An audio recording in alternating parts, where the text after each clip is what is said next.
هیچ میدونستین شما یه موجود هستین، موجودی به نام انسان، و شما بینایی دارید، شنوایی، لامسه، بویایی و چشایی دارید. ولی خب ما اینا رو روی هم حواس پنجگانه میگیم. میدونین که چیه؟ نشونتون شنوایی، بویایی، چشایی، بینایی. صبر کنیم ببینم یکی دیگه هم هست. آره، لامسه. خیلی خوب، 5 تا: شنوایی، بویایی، چشایی، بینایی و لامسه. سایر حیوان هم حواس پنجگانه دارن، ولی یه فرق بزرگ داره. شما همراه حواس پنجگانه از مغزتون هم استفاده میکنید، در حالی که حیوانات دیگه از حواسشون به طور غریزی استفاده میکنن.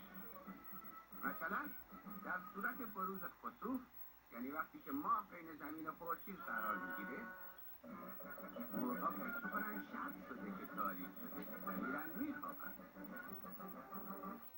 بشر بر اثر تجربه و شعور میفهمه که خسوف شده و چراغ روشن میکنه. میدونین من این چیزا رو از کجا فهمیدم؟ از تو کتاب یاد گرفتم. هر چیزی که بخواین میتونین از تو کتاب گیر بیارین. بله، هر چیزی و درباره همه چیز یا بالعکس. مثلا اسبای عادی، معنا و بی معنا.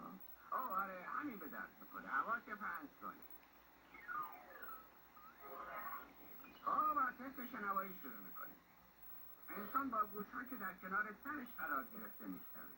گیرگیرک از طریق گوش‌ها که رو دستاش قرار گرفته میشنوه. خدای نور.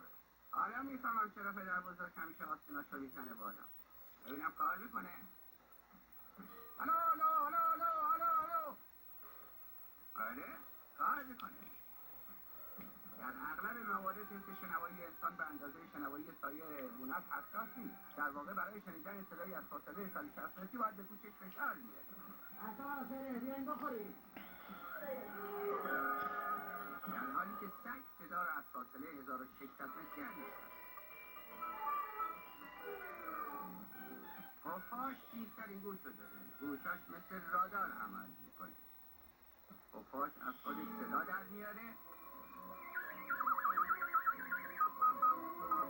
برگشت امواج صوتی وجود مانع رو در سر راه بهش اطلاع میده. بر اساس شعور و تخیل سیستم رادار رو برای محافظت از خودش اختراع کرده. مثلا در یه هواپیما رادار علائم الکترونیکی میفرسته و انعکاس این علائم خلبان از وجود خطر مطلع میکنه.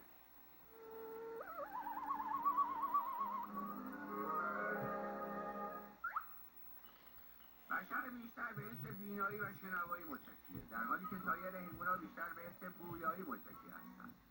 آقا خرگوش موقع رفتن به خونه یه بویی میشنوه و این بو بهش میگه یه چیزی به اسم خطر داره نزدیک میشه و بهتر فرار کنه. حس بویایی انسان به اندازه بویایی آقا خرگوشه حساس نیست.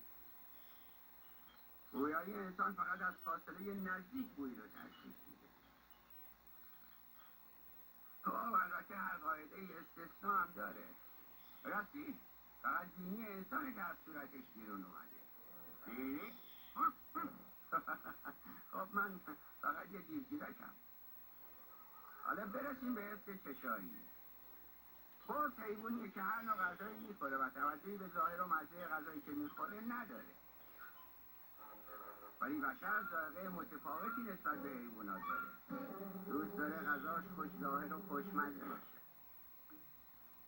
بینایی مهمترین حس انسانه، در حالی که برای بعضی از حیوانات اینقدر مهم نیست. مثلا کرگدن دید خیلی ضعیفیه و یه پرنده همیشه هوشیار همراهش داره.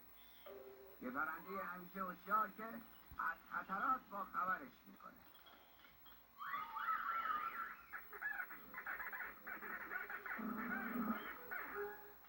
بریم سراغ تمساح.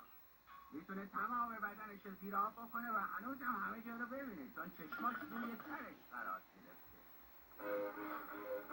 بشر با اختراع پاراسکوپ بر اساس تجربیات فنی خودش همین کارو میکنه.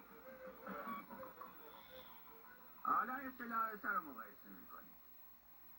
سیبیلای گربه بسیار حساسه و در عبور از محلهای بادی کمکش میکنه. خطر در ترکیبش فرار میکنه و خودش رو در یه سوراخ دیوار مخفی میکنه. البته کار چندان ساده ای نبود. بهتره با دور آهسته ببینیم. دیگر همینجا وقتی که به دیوار میرسه سیبیلا خبر میده که سوراخ برای عبور تمام بدنش بزرگ هست و اونم رد میشه. حالا میبینیم که سید اتوی مادرش و حس لامسش رو همزمان امتحان میکنه. داره. حالا از روی تصویر ببینیم حس لامسش چطور عمل میکنه. وقتی تیس به اتوی داغ دست میزنه سلولهای عصبیش این پیام از سیمهای تلگراف میبره و میرسونه به مغز. کلمه مناسب انتخاب شده و روی گرام گذاشته میشه و از بلندگو کلمه داغ پخش میشه. بدونید شما باید خیلی مواظب حس لامستون باشید، به خصوص توی خونه، چون اتفاقات غیر منتظره میفته. چطور شد ها؟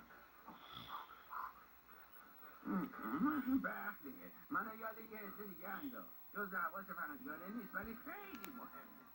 حس ششم. از دست ندینه. خب دیگه وقت رفتنه. در برنامه بعد چیزای دیگه ای از شما براتون میگم.